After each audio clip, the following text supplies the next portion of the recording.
પુરાવા ને બધા રજૂ કર્યા છે મેં કે જયરાજ સુધી એસઆઈટી પહોંચી શકે, એટલે તો જયરાજ ને બોલાવ્યો છે. કૃત્યુ બધું રચનારો એ પોતે જ છે, બરોબર.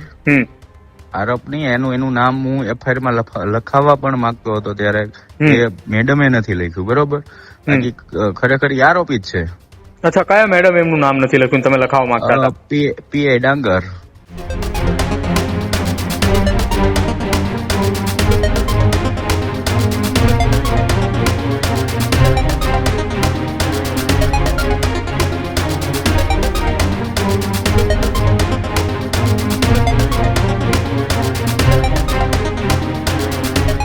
સમાચારોમાં આગળ વાત કરીએ. એ જ બગદાણાની ચકચારિત બબાલને લઈને જે સૌથી મોટા સમાચાર સામે આવ્યા છે, જેમાં એસઆઈટીએ જયરાજ આહિરને સમન્સ પાઠવ્યું છે અને આજ 5 વાગે ભાવનગર રેન્જ આઈજી ઓફિસ ખાતે તેઓ હાજર થવાના છે. બગદાણાની બબાલને લઈને સૌથી મોટા સમાચાર. નવનીત બાલ હત્યા કેસમાં હવે એસઆઈટી એક્શન મોડમાં આવી છે. માયાભાઈ આહિરના પુત્ર જયરાજ આહિરને પોલીસનું તેડું આવ્યું છે. આજે સાંજે 5 વાગ્યે રેન્જ આઈજી કચેરીએ હાજર રહેવાનું સમન્સ પાઠવવામાં આવ્યું છે. નવનીત બાલદિયાએ એસઆઈટીને પુરાવા આપ્યા બાદ એસઆઈટીએ તપાસ તેજ કરી છે. પુરાવા આપ્યાના બીજા જ દિવસે જયરાજ આહિરને પોલીસનું તેડું આવ્યું છે. જયરાજને સમન્સ પાઠવતા નવનીત બાલદિયાનું નિવેદન પણ સામે આવ્યું હતું. મારો આરોપ નહીં, એ પોતે જ આરોપી છે, એવી વાત નવનીત બાલદિયાએ કરી હતી. પીઆઈ ડાંગરને જયરાજ સામે ફરિયાદનું કહ્યું હતું મેં, એવી વાત પણ બાલદિયાએ કરી હતી. તો પીઆઈ ડાંગરે એનું નામ જ નથી લખ્યું એવા આરોપો પણ નવનીત બાલદિયાએ લગાવ્યા છે. અમે કોલ ડિટેલ્સની માંગણી કરી હતી તેવી વાત કરી છે. આજે એસઆઈટીએ જેને બોલાવ્યા હતા એની સાથે જયરાજે વાત કરી હતી તેવી વાત પણ બાલદિયાએ કરી છે. તો હવે સૌથી મોટા સમાચાર છેલ્લા 20 દિવસ થયા જે ચકચારિત બગદાણાની બબાલને લઈને વાત ચાલી રહી છે અને તેના વચ્ચે જ જેની ઉપર સૌથી વધુ આરોપો લગાડવામાં આવી રહ્યા હતા એવા લોકસાહિત્યકાર માયાભાઈ આહિરના પુત્ર જયરાજ આહિરને હવે આખરે એસઆઈટીનું તેડું આવ્યું છે અને આ બાબતે નવનીત બાલદિયાએ પણ એક નિવેદન આપ્યું છે. અમારા સહયોગી પ્રદીપે જ્યારે નવનીત બાલદિયા સાથે વાત કરી ત્યારે જયરાજને એસઆઈટીના તેડા બાબતે નવનીત બાલદિયાએ શું કહ્યું, આવું એ પણ આપણે સાંભળીએ. હેલો. હા નવનીતભાઈ, પ્રદીપ વાત કરું છું ન્યૂઝ રૂમ થી. હા બોલો. એક ટેલિફોનિક પ્રતિક્રિયા લેવી હતી તમારી. હા બોલો, શું હતું? હા, આજ સાંજે અત્યારે સમાચાર આવ્યા 2 મિનિટ પહેલા. હા. જયરાજભાઈને પૂછપરછ માટે એસઆઈટીએ બોલાયા, સમન્સ આપી દીધું, સાંજે 5 વાગે હાજર થવા આદેશ આપ્યો છે. આ મામલે તો ચાલુ કરું? કરો ને ચાલુ. ઓકે.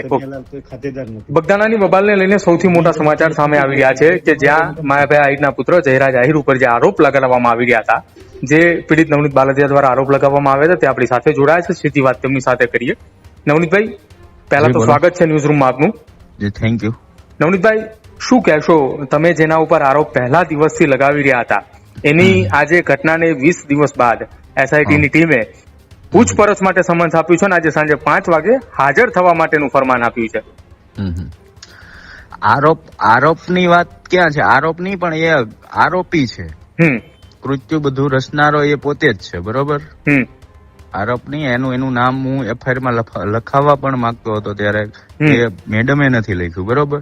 બાકી ખરેખર એ આરોપી જ છે. અચ્છા, કયા મેડમ એમનું નામ નથી લખ્યું તમે લખાવવા માંગતા હતા? પીઆઈ ડાંગર.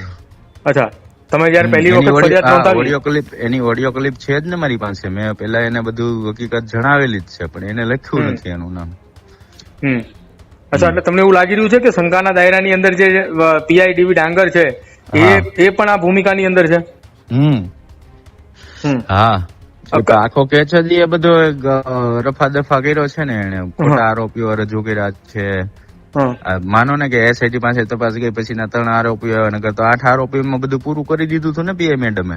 અચ્છા, હવે કઈ રીતે જોઈ રહ્યા છો એસઆઈટી ની તપાસ? કેમ કે 2 દિવસ પહેલા તમે નિવેદન નોંધાવવા માટે ગયા હતા, વિશેષ નિવેદન તમારું નોંધાવ્યું હતું. હા, એ તો મેં બધા પુરાવા ને બધા રજૂ કર્યા છે મેં કે જયરાજ સુધી એસઆઈટી પહોંચી શકે, એટલે તો જયરાજ ને બોલાવ્યો છે. અચ્છા, તો તમે એવા પુરાવા આપ્યા છે કે જ્યાં જયરાજ આહિરની ધરપકડ થઈ શકે? હા. અચ્છા, આ તપાસને કઈ રીતે જોઈ રહ્યા છો? કેમ કે તમે કહ્યું કે આરોપીઓ બદલી દેવામાં આવ્યા, એસઆઈટીએ 3 નવા આરોપીઓને બોલાવ્યા. આમાં તમે જોવો છો પહેલેથી, બરોબર, કે ખોટા આરોપીઓ રજૂ કર્યા, એનો પૈસાનો પાવર તમે જોવો. ભાઈ, ખોટા આરોપીઓને પૈસા આપીને રજૂ કરેલા છે, એવી પણ આપણી પાસે ઓડિયો ક્લિપ છે, બરોબર. અને ત્યાર પછી પેલા ડીવાયએસપી સાહેબ કહે છે કે ભાઈ આ લોકોનો આખો કેસેટ ડાયવર્ટ ડીવાયએસપી કરવા માંગે, બરોબર, કે ભાઈ આ આરોપી નથી એવું. તો તપાસ કર્યા વગર કોઈને જાહેર કરી દેવું, તો પોલીસની ભૂમિકા એમાં હોય તો તે જાહેરાત કરી દે ને. જાણે તો પોતે જજ બની બેઠા હોય એવું નિવેદન આપી દે છે કે આમાં જયરાજ નથી, મીડિયા સમક્ષ એવી બધી જાહેરાત કરી દે છે, બરોબર. અચ્છા નવનીતભાઈ, આ કેસની અંદર તમને એવું લાગી રહ્યું છે કે પહેલા ધરપકડ કરાયેલા 8 આરોપીઓ એ ખોટા હતા? હવે એમાંથી અમુક ખોટા રજૂ કર્યા છે એવું આપણને જાણવા મળ્યું છે, બરોબર. ખરેખર આના ડીવીઆર તપાસે કે ભાઈ જે તે સમયે મને મારવામાં આવ્યો એ જગ્યા ઉપર આ લોકેશન ઉપર કેટલા જણા હતા, એના બધાના જે તે સમયે મોબાઈલ હોય એ જ મોબાઈલ ડીવીઆર દ્વારા જેનું સીડીઆર ચેક કરે એટલે કેટલા માણસો એ લોકેશનમાં હતા એ આવી જાય. પછી બીજી વાત કે આ લોકોની કોલ ડિટેલ કાઢે, બરોબર. તો કોલ ડિટેલ કાઢવામાં કઈ એટલા 20 દિવસ લાગતા નથી. કોલ ડિટેલ કાઢવી એક હાવ ઈઝી વાત છે. માનો કે બેના જીમેલ નંબર લઈ લઈને એની ઉપરથી એના કાર્ડ ઉપરથી ડાયરેક્ટ પોલીસ એફઆઈઆર થઈ હોય એટલે તાત્કાલિક એના તો કોલ ડિટેલ નીકળી જાય. તો એમાં કોલમાં એના કેટલા મોબાઈલ છે, એટલા મોબાઈલમાં એના કેટલા નંબર છે, એની ઉપરથી કોલ ડિટેલ કાઢે. માનો કે જે જયરાજ છે કેટલા ફોન રાખે છે અને એની પાસે કેટલા ફોન છે, પ્લસ બીજું જો પેલો રાજુ આયર છે તો એની પાસે પણ 3 ફોન હતા, તો 3 ફોનમાં કેટલા નંબર છે, કોને કોને ફોન કર્યા છે, તો કોલ ડિટેલ ઉપરથી બધા જેટલાને આ ટાઈમમાં ફોન થયા હોય એના બધાની તપાસ કરે ને. અચ્છા, મારે એ પણ સમજવું છે તમારી પાસેથી કે આજે આ કેસની અંદર આ ઘટનામાં આજે બીજા 2 શખ્સોને પૂછપરછ માટે એસઆઈટીએ બોલાયા છે. એક તલાજાના છે અને એક મહુવાના પણ છે, બગદાણાના છે. હા. તો એમાં પણ એ ભાઈને ફોન કર્યો હતો પેલા એ જયરાજે કે અમે લોકો ત્યાં બગદાણા આવીએ છીએ, બરોબર. મારો નંબર એ ભાઈ એમને આપ્યો છો, રામભાઈ કરીને છે એમને, આ નવનીતભાઈ નો નંબર છે, બરોબર. પછી રામભાઈ નો મારામાં ફોન આવ્યો, પેલા જયરાજભાઈ નો મારામાં ફોન આવ્યો, એ લોકો અહીંયા બગદાણા આવવાના છે. તો રામભાઈ ને પાછે હું દયો ત્યાં ગયો એનો ફોન આવ્યો એટલે રાતે ટૂંકમાં 10:30-11 અમે બધા બેઠા હતા અને પેલા ભાઈ ને બોલાવે એમને ફોન કર્યો, તમે નવનીતભાઈ ની શું ભૂલ છે, તમે એને આવવા માંગો છો કે આ લોકો કોઈ માથાકૂટ કરવા માંગો છો એમ, બરોબર. તો એ લોકોની વાત કઈ એને માન્ય રાખીને એ લોકો પછી 1-2 કલાકમાં આવીને મારી આ બધી માથાકૂટ કરીને મને માર્યો છે. મારે તમને સવાલ અંતિમ પૂછવો છે, એસઆઈટી ની તપાસ ઉપર નવનીતભાઈ બાલદિયાને કેટલો વિશ્વાસ છે?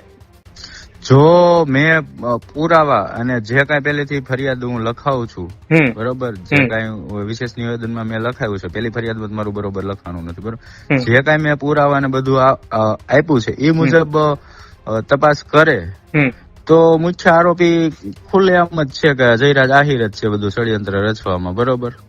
મારા કહેવા મુજબ જે મારા પ્રૂફ આપ્યા છે એ મુજબ બધી તપાસ કરે ચોખ્ખું છટ જ છે કે જયરાજ આહિર આમાં આરોપી છે.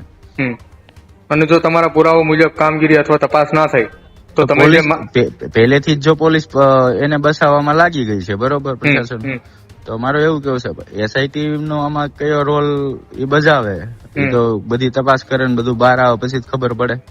અચ્છા, જો ન્યાય ન મળે તો મહાસંમેલન કરવાની પૂરેપૂરી તૈયારી? એ તો તારીખો બધી જાહેર થવા મળી છે હવે ધીરે ધીરે, બરોબર. એટલે આવતા મહિનામાં કદાચ 1 થી 10 તારીખ સુધીમાં મહાસંમેલન થશે. બિલકુલ, આભાર નવનીતભાઈ વાતચીત કરો. જી, થેન્ક યુ.